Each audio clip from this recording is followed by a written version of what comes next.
службено возило Поршеве, кажи. 4 сата седи тука, ништо не правите. Пиши му казна пиши му.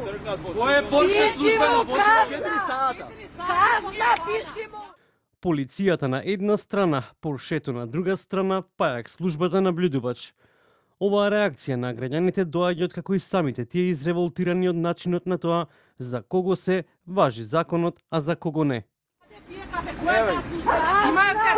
59 мртви од непочитување на закони.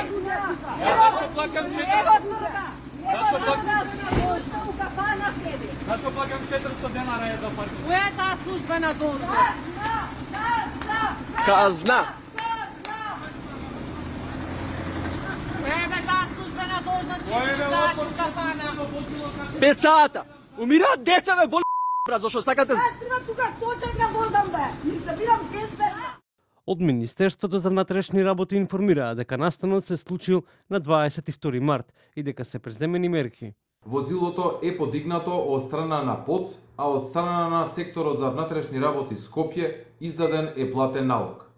Исто така ве информираме дека предметното возило не е на полициски службеник. Градоначалникот на општина Центар Горан Герасимовски на Фејсбук се заблагодари на екипите на ПОЦ кои според градоначалникот неуморно работат на санкционирање на несовесните возачи. Герасимовски побара од МВР да ги санкционира полициските службеници кои не постапуваа при очигледни прекршоци. Истовремено недозволиво е полициски службеник да не сака да си ја врши својата работа. Барам од Министерството за внатрешни работи да ги санкционира полициските службеници кои не постапуваат при очигледни прекршоци. Недозволива е селективноста при казнување на граѓаните. Од видеото се гледа како граѓаните бараат да се почитуваат законите, но и потсетуваат на селективноста во спроведување на законите.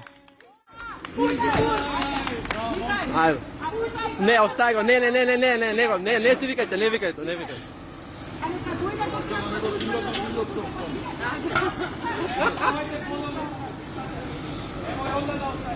Слободно. Службена должност 4 сати у кафана е. Службена должност и да паркира.